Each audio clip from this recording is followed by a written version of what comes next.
하나님 나라 백성의 삶의 원리 네 번째 시간, 마음의 순결을 지키라 제목으로 말씀을 나누려고 합니다. 여러분, 우리는 지금 어느 시대보다도 아주 편리한 세상에 살고 있습니다. 그죠?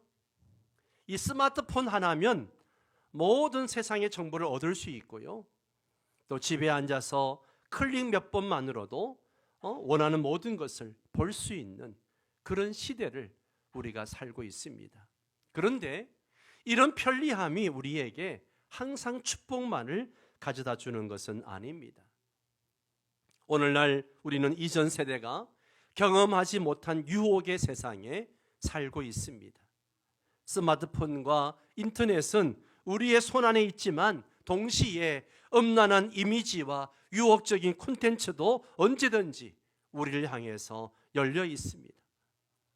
광고와 대중문화는 끊임없이 우리의 마음속 이 욕망을 계속 자극을 합니다. 심지어 가정을 지키고자 하는 사람들조차도 이런 유혹에 넘어가서 어려움을 겪는 경우가 점점 더 많아지고 있습니다.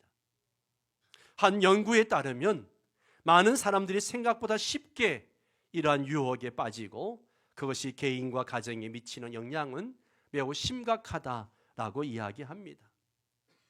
내 마음은 괜찮아, 이 정도면 별 문제가 되지 않을 거야, 이런 생각으로 시작한 그 작은 죄가 결국에는 가정 파괴와 영혼의 고통으로 이어질 수 있다라고 하는 것이죠. 그리고 문제의 뿌리는 우리의 행동이 아니라 마음에서부터 시작된다는 사실을 우리 주님은 오늘 말씀을 통해서 지적하고 계십니다. 예수님은 단순히 간음하지 말라 이 말씀의 표면적 가르침을 넘어서 우리의 마음속에서 벌어지는 싸움을 이야기하고 있는 거예요.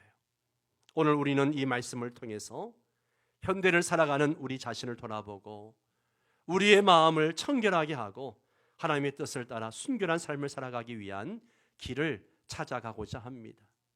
이 시간 하나님의 말씀을 통해서 우리의 마음을 새롭게 하고 주님이 기뻐하시는 삶의 길로 나아갈 수 있기를 소망합니다. 첫 번째는 죄의 시작은 마음에서 비롯된다라고 말씀하고 계십니다. 예수님은 율법에서 간음하지 말라 이 명령을 언급하시면서 단순히 외적으로 드러나는 행위만이 간음이 아니라 마음속에 품은 이 음욕까지도 간음으로 간주하고 계십니다.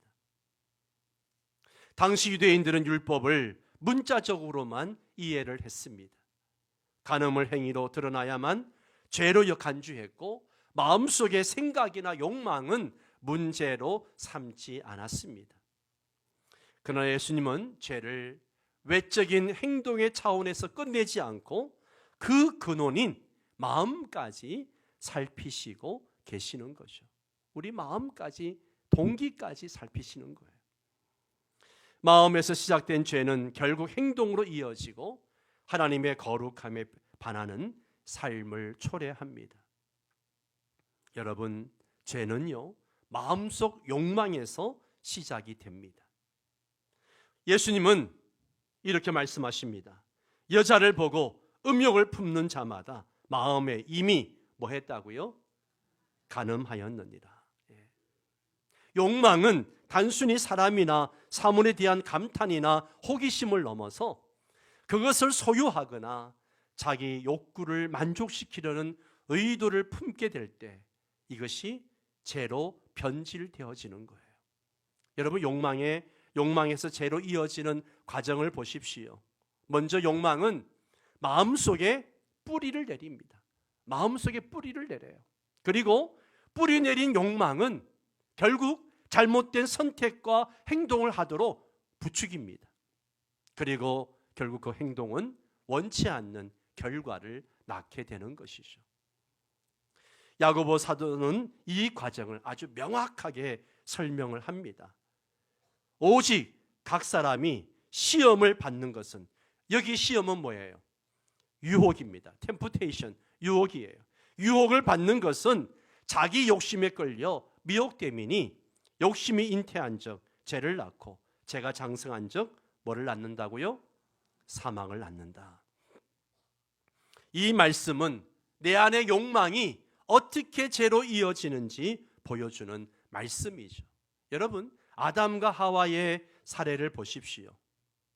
욕망에서 시작된 죄의 뿌리를 보여주는 가장 대표적인 예가 아담과 하와의 타락 사건입니다. 하나님께서 선악과를 먹지 말라고 명령하셨지만 하와는 뱀의 유혹을 받고 선악과를 다시 한번 쳐다보게 됩니다. 그 욕망의 단계를 보십시오. 그렇게 보니까 선악과를 보고 어때요? 먹음직하고 보암직하다고 생각을 했습니다. 그리고 그것을 지혜롭게 하는 나무라고 믿게 되는 거예요. 그리고 욕망을 품게 됩니다. 마음속 욕망은 결국 행동으로 이어졌고 선악과를 따먹게 되는 것을 보게 됩니다. 이 사건은 마음의 죄가 얼마나 치명적인 결과를 초래하는지 보여주고 있는 거죠. 여러분, 이 말씀을 오늘 우리에게 한번 적용해 보겠습니다. 오늘 나의 마음속 욕망은 지금 어디로 향하고 있는가? 어떤 욕망을 품고 있는가? 여러분의 마음의 욕망을 한번 점검해 보십시오. 우리는 다양한 방식으로 마음속 욕망에 도전을 받고 있습니다. 우리가 사는 이 시대를 보세요. 첫 번째는 미디어와 인터넷의 영향을 받고 있습니다. 음란물과 유혹적인 이미지에 너무나 쉽게 노출되어집니다. 그저 클릭 몇 번이면 접근할 수 있는 환경은 우리의 마음을 더 쉽게 죄로 끌어들이고 있습니다. 특히 우리 어린 아이들에게 이러한 유혹은 너무나 심합니다. 두 번째, 대중문화입니다. 영화나 드라마, 예능, 심지어 광고에서조차 동성애와 음란과 불륜을 미화하고 있습니다. 죄를 당연시하는 그런 분위기를 조성하고 있습니다. 이제 방송물 제작에 동성애 소재가 들어가지 않으면 심의 통과를 할 수 없는 지경이 되어버렸습니다. 세 번째가 사회적 정당화입니다. 모두가 하고 있으니 괜찮다라고 하는 논리가 팽배합니다. 뭐 너도 짓고 저도 짓고 다 짓는데 괜찮다는 논리가 팽배합니다. 이러한 논리가 우리의 양심을 무디어지게 하고 있는 거죠. 그리고 죄를 정당화하도록 부추기고 있습니다. 이러한 현실 속에서 우리의 마음이 얼마나 쉽게 유혹에 넘어갈 수 있는지 우리는 자각해야 합니다. 여러분, 여기에 대한 예수님의 해답은 아주 간단합니다. 뭐예요? 마음의 순결함입니다. 마음의 순결이에요. 예수님은 마음의 순결함이 하나님 나라의 기준임을 가르치고 계십니다. 마음이 청결한 자는 복이 있나니 그들이 하나님을 볼 것입니다. 마음의 순결은 단지 죄를 피하는 차원이 아니라 하나님과의 교제와 관계를 지키는 핵심이라는 거죠. 우리의 마음이 하나님께로 향할 때만이 이 욕망과 유혹에서 자유로울 수 있는 줄 믿습니다. 여러분, 어떻게 하면 이 욕망과 유혹에서 자유로울 수 있을까요? 세 가지를 말씀드립니다. 꼭 기억하시고 이것을 실천해 보시기 바랍니다. 첫 번째는요, 자신의 마음을 정직하게 점검해 보십시오. 내 마음을 정직하게 점검해야 됩니다.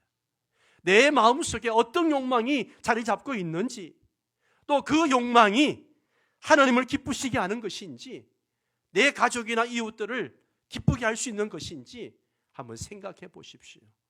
자기 마음속에 마음을 정직하게 점검하셔야 됩니다. 두 번째는 유혹의 환경을 피하십시오.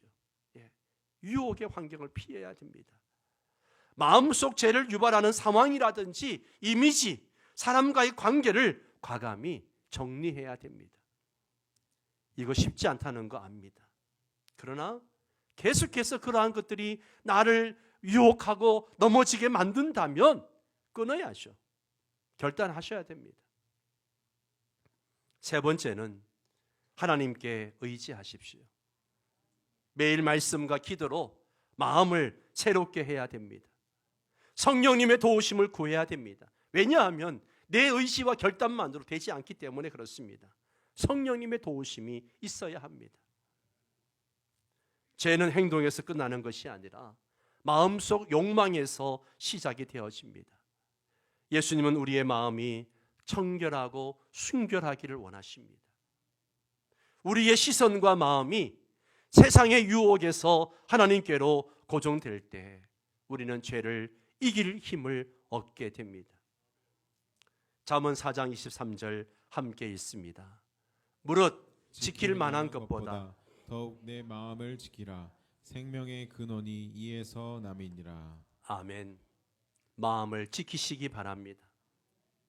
두 번째는 죄를 끊어내는 과감한 결단을 29절과 30절이 말씀하고 있습니다.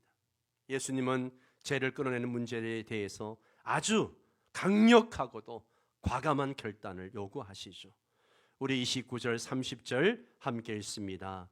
만일 네 오른 눈이 너로 실족하게 하거든 빼어내버리라. 네 백체 중 하나가 없어지고 온몸이 지옥에 던져지지 않는 것이 유익하며, 또한 만일 내 오른 눈이 너로 실족하게 하거든 찍어내버리라. 내 백체 중 하나가 없어지고 온몸이 지옥에 던져지지 않는 것이 유익하니라. 아멘. 이 말씀은 문자적으로 눈을 빼고 손을 자르라 그런 의미가 아니죠. 그런 문자적인 의미가 아니에요. 예수님은 유대 문화에서 흔히 사용되던 이 과장법적 표현을 사용하고 계십니다. 죄에 대해서 단호하고도 아주 급진적인 조치를 취하라는 메시지를 주고 있는 겁니다. 여기서 우리는 죄를 대하는 태도와 그 심각성을 배우게 되는 거죠. 죄를 대하는 예수님의 관점을 보십시오. 한마디로 뭐예요? 타협하지 말라. 타협하지 말라는 거예요. 예수님은 죄를 대할 때에 타협하거나 방치해서는 안 된다라고 말씀하십니다. 여기에 실족하거든. 죄는요, 단지 우리를 그냥 유혹하는 것에 거치지 않고 넘어지게 만들어요. 실족하게 만듭니다. 영적 파멸로 이끄는 위험성을 가지고 있습니다. 또 빼어내버리라. 이것은요, 죄를 허용하거나 관용하지 말고 단호히 끊어내야 함을 의미합니다. 죄는 우리 영혼과 하나님과의 관계를 파괴합니다. 죄에 대한 예수님의 관점의 핵심은요, 죄는 우리의 영원한 생명을 위협하는 심각한 문제라는 겁니다. 그렇기 때문에 죄를 방치하거나 죄를 가볍게 여길 때에 그 결과는 회복하기 어려운 영적 손실로 이어지게 됩니다. 그렇기 때문에 죄를 끊어내기 위한 결단이 필요합니다. 예수님은 죄와의 싸움에서 과감한 결단이 필요함을 강조하십니다. 여러분, 여기에 오른 눈과 오른 손의 상징성을 생각해 보세요. 눈은 우리가 세상을 바라보는 창입니다. 죄는 시선을 통해서 내 마음에 유혹을 심습니다. 이 손은 행동을 상징하는 거예요. 죄는 우리의 마음속 욕망이 손의 행위를 통해서 나타나게 됩니다. 예수님이 오른 눈과 오른 손을 언급하신 이유는요, 이것들이 우리 삶에서 너무너무 중요하고 소중한 것들이기 때문에 그렇습니다. 하지만 아무리 소중한 것이라도 그것이 죄를 유발한다면 단호히 제거해야 한다는 메시지를 주고 있는 겁니다. 여러분, 죄를 끊지 않을 때 결과가 무엇입니까? 29절 30절에 계속해서 하는 얘기가 뭐예요? 온몸이 지옥에 던져지지 않는 것이 유익하다. 이 말씀은 죄를 방치하면 결국 우리의 영혼이 멸망에 이를 수 있다는 경고입니다. 죄는 일시적으로 즐거움을 줄 수 있지만 그것이 지속될 경우에 영원한 심판으로 이어질 수 있습니다. 죄를 허용하면요, 하나님 임재에서 멀어지게 됩니다. 하나님과의 관계가 멀어지게 되고 믿음과 영적 건강이 아주 약화되어지고 결국 파멸에 이르게 된다는 거죠. 그렇다면 오늘 우리에게 옳은 눈과 옳은 손은 무엇인가? 우리 삶에서 죄로 인도하는 요소는 무엇일까? 말씀을 생각하고 또 정리하려고 합니다. 첫 번째는 계속 말씀을 드립니다. 스마트폰과 인터넷입니다. 음란물, 부정적인 콘텐츠, 유혹적인 소셜미디어 등은 죄로 쉽게 빠질 수 있는 도구입니다. 오늘날 많은 청소년들과 청년들과 많은 젊은이들이 여기에 너무나 많이 노출되어져 있습니다. 여러분, 이것을 과감히 결단하셔야 합니다. 필요하다면 특정한 앱을 아주 삭제하거나 제한을 두고 유혹이 되는 사이트는 아예 차단시켜 버리십시오. 그런 결단이 필요해요. 두 번째는요, 유해한 인간관계입니다. 나의 믿음과 순교를 위협하는 잘못된 관계, 잘못된 어떤 모임이나 사람들이 있으면 과감히 끊어야 합니다. 과감히 결단하십시오. 영적으로 유익하지 못한 관계에서 멀어져야 됩니다.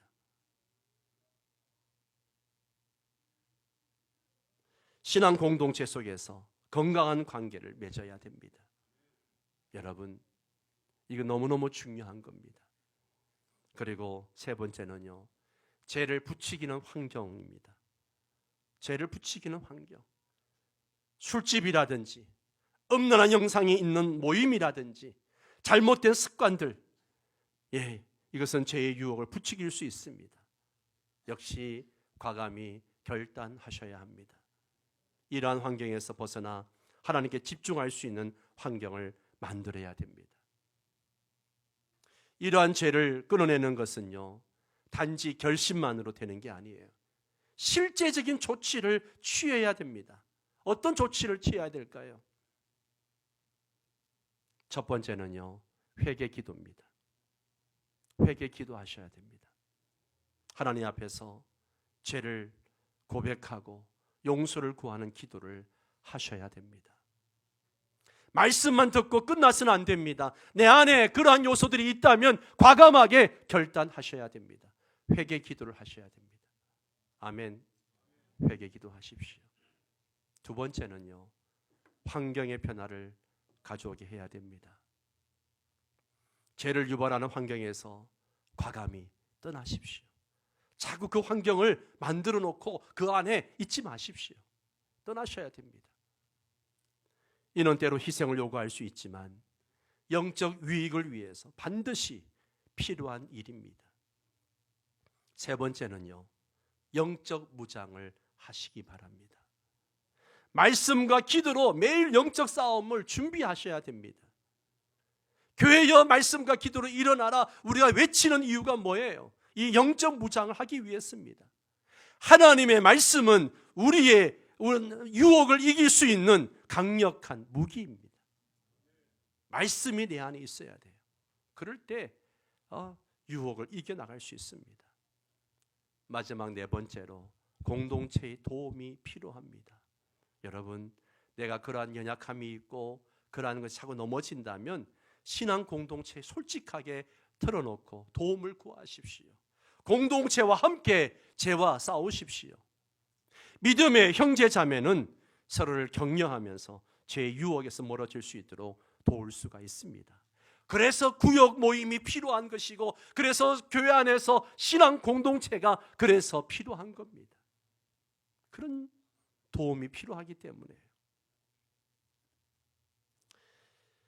예수님은 죄를 끊어내는 것이 영원한 생명을 얻는 것과 비교할 수 없을 만큼 가치 있다라고 말씀을 하십니다. 우리의 구원은 세상의 것보다 귀중합니다. 세상에서 아무리 소중한 것을 희생하더라도 영원한 생명을 얻는다면 모든 것이 유익한 일입니다. 죄를 끊는 결단은 일시적으로는 고통스럽고 불편할 수 있지만 결국 하나님과의 친밀한 교제와 평강을 가져다 줍니다. 말씀을 맺겠습니다. 사랑하는 성도 여러분, 죄는 우리를 끊임없이 유혹하고 그 결과는 영적 파멸로 이어질 수 있습니다. 하지만 예수님은 우리에게 죄를 끊어낼 수 있는 길을 보여주셨습니다. 하나님께 기도하며 죄를 끊어내는 결단을 내리십시오. 내 삶에서 죄를 허용하지 않고 과감히 끊어낼 때 하나님은 우리를 거룩함으로 인도하시고 영원한 생명을 약속하십니다. 다시 한번 로마서 12장 2절 말씀을 함께 읽겠습니다. 너희는 이 세대를 본받지 말고 오직 마음을 새롭게 함으로 변화를 받아 하나님의 선하시고 기뻐하시고 온전하신 뜻이 무엇인지 분별하도록 하라. 아멘. 세 번째가 있는데요. 결혼의 신성함과 책임에 대한 이야기는 다음 시간에 혹은 또 제가 오후 예배 시간에 이 말씀을 나눌까 지금 생각하면 시간이 짧아서 어쨌든 여러분 하나님 나라 백성의 삶의 원리 네 번째는 마음의 순교를 지키셔야 됩니다. 여러분 하나님 앞에서 내 마음의 욕망을 한번 점검해 보시고 내가 가고 있는 길이 정당한 길인가 하나님이 어떻게 생각하시는지 한번 여러분이 생각해 보시고 분별할 수 있어야 됩니다. 그래서 하나님 앞에서 순결하고 정결한 우리의 삶이 되시기를 바랍니다.